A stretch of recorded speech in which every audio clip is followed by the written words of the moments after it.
wayna keenay jidka siin leeyda ama sababta labadan heesood dhaliyay had iyo goor cidda macnayn jirtay ee u magac bixin jirtay waxa ay dadweynaha marka heesta Cabdiqays aakhir xageeba naga xigta ayaa laga dhigay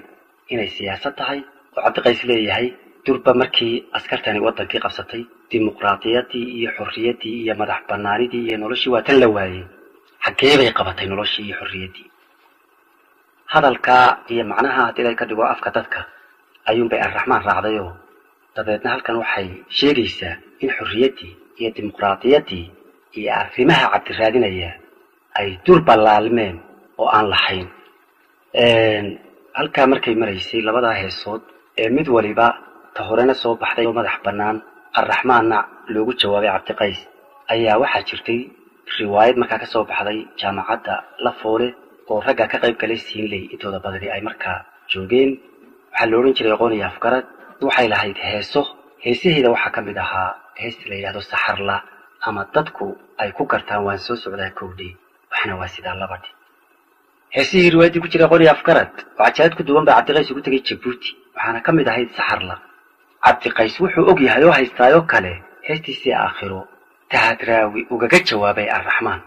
maxaa dhacay waxa dhacay Cabdiqays waxa la filayay hadduu hees ka jawaabayo inuu ka jawaabo tii aakhira ka jawaabtay magaceedu ha Ar-Raxmaan uma baydine heestii loo jiray saxarla ee riwaayadda ku jirtay ee iyadu ujeedadeedu ay ku salaysnayd riwaayadda ay soo jawaabay Cabdiqays marka labada heesood aan iminka tiriyay kama mid ahayn siinley laakiin sabab waxay u ahaayeen siinley aynu hadaba si toosa siinleydii waan cabaar ka sheekeeyay ujeedadeeda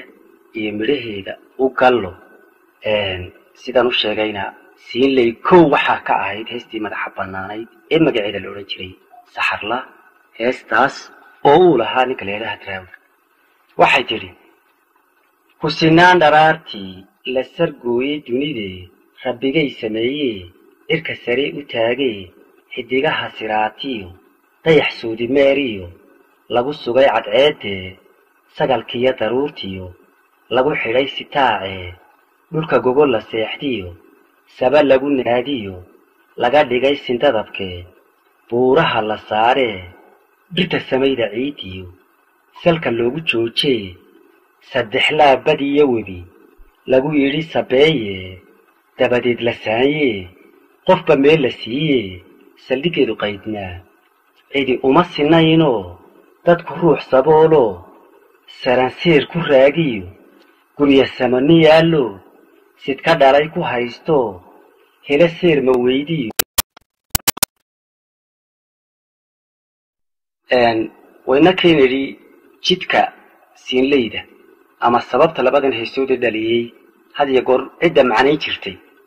ee u magac bixin jirtay waxa ay dadweynaha marka heesta Cabdiqays aakhir xageeba naga xigta ayaa laga dhigay inay siyaasad tahay oo Cabdiqays leeyahay durba markii askartani wadankii qabsatay dimuqraadiyadii iyo xorriyadii iyo madax banaanidii iyo noloshii waa tan la waayay xageebay qabatay noloshii iyo xorriyadii hadalka iyo macnaha hadii ka dhigo afka dadka ayuun bay Ar-Raxmaan raacdayo dabeedna halkan waxay sheegaysaa in xorriyadii iyo dimuqraadiyadii iyo arrimaha cabdiraadinaya ay durba laalmeen oo aan lahayn halka markay maraysay labada heesood ee mid waliba ta horena soo baxday oo madax banaan Ar-Raxmaanna loogu jawaabay Cabdiqays ayaa waxa jirtay riwaayad markaa ka soo baxday jaamacadda La Foole oo ragga ka qayb galay siinley intooda badani ay markaa joogeen waxa la oran jiray aqoon iyo afkarad waxay lahayd heesaheeda waxa kamid ahaa hees la yiraahdo saxarla ama dadku ay ku gartaan waan soo socdaa koodii waxna waa sida labadii heesihii riwaayadii ku jira aqoon iyo afkarad waxa jaad ku duwan baa kamid ahayd saxarla Cabdiqays wuxuu og yahay oo haystaayo kale heestiisii aakhiro tahadraawi ugaga jawaabay Ar-Raxmaan maxaa dhacay waxa dhacay Cabdiqays waxa la filayay hadduu hees ka jawaabayo inuu ka